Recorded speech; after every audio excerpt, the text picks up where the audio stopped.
Hi everyone, in this tutorial I'm going to show you how to draw soft overlapping fur in graphite.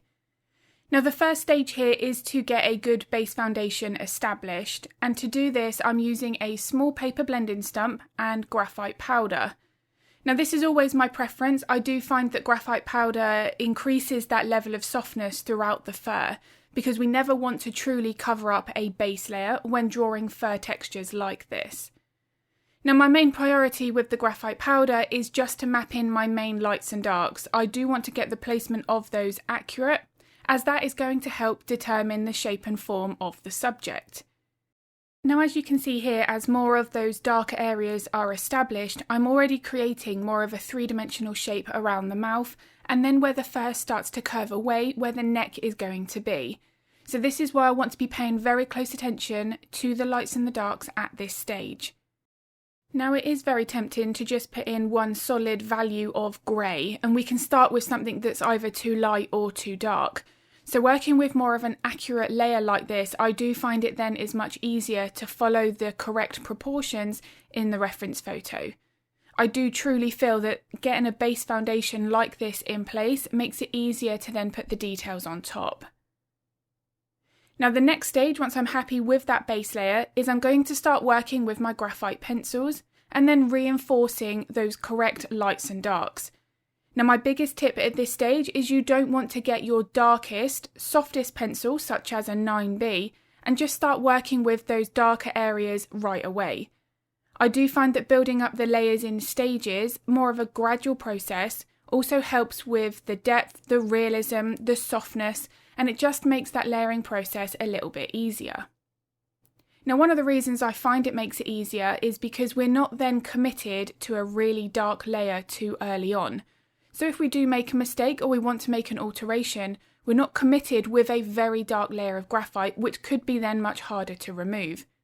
So being able to then work with more of this gradual process just makes again that layering process that much easier. So once I've then started to enhance more of those darker values in those important stages, I can now start to consider more of those darker shadows. Now at this point here, I want to be making sure that I'm adjusting the pressure on my pencil. I don't want to be burnishing. Now burnishing is where you're using excessive pressure on the pencil and you will then flatten the tooth of the paper. Now I do use burnishing techniques, but I do save that for my later layers. One of the key reasons for that is if we burnish too early on and we do flatten the tooth of the paper, it can be harder then to add layers on top. Now I do prefer working from a smoother paper, so I do need to be careful that I don't then remove all of the tooth of the paper that is here at that earlier stage. Now the next stage is to start to think about the highlights. Now for this I'm using my Tombow Mono eraser. It's one of my favourite erasers, and as you can see it's working really well for indicating at more of those clumped highlights.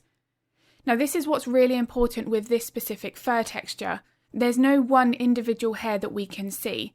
The way that this fur is grouped and clumped together is a very big part of making this fur look realistic. Now if I was trying to draw in individual lines, I'm actually going to make this look a little bit more wiry than it should be, potentially more like a border terrier. So making sure that I am separating or grouping my details together, either with my erasers or my pencils, is a key part of the technique in that layering process. Now you've got a range of options in terms of what erasers to use. There's battery erasers, you could use a putty, but it is going to depend on the sort of highlight that you want to create. Now I've got lots of videos here on YouTube that show a wide range of fur textures, and in those other videos I show different erasers and how we can use them. I'll pop a couple of those videos in the description below if they're of interest. Now as I start to get towards the end of this section of the portrait, I'm now switching between using my graphite pencils and then also my erasers. Now using this kind of layering approach where you are mixing the highlights and shadows can again add more depth. Now the reason this fur texture does usually require this approach is because the longer overlapping fur will cast shadows onto the fur underneath. So being able to capture that at those different points is going to help make that fur here look a little bit thicker. Now again, this is going to vary depending on the reference photo, so we do want to make sure that we are assessing that per individual project that we're working on. Now using the correct layering process for a fur texture like this is crucial, and in the real-time version of this tutorial, I create the voiceover while I'm drawing, so I'm able to explain everything in the moment. It makes it very step by step.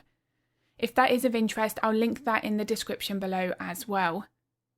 So I do hope these tips in this little video have been useful. If they were, I'd be very grateful if you could give it a like and a thumbs up. It makes a huge difference to my channel. I do upload a couple of videos to YouTube every week, so if you would like to get notified of that content, then don't forget to hit the subscribe and the bell button. If you have any art related questions, feel free to pop them in the comments below. I'm more than happy to help if I can. And I'm going to be uploading another video next week. But as always, thank you so much for watching.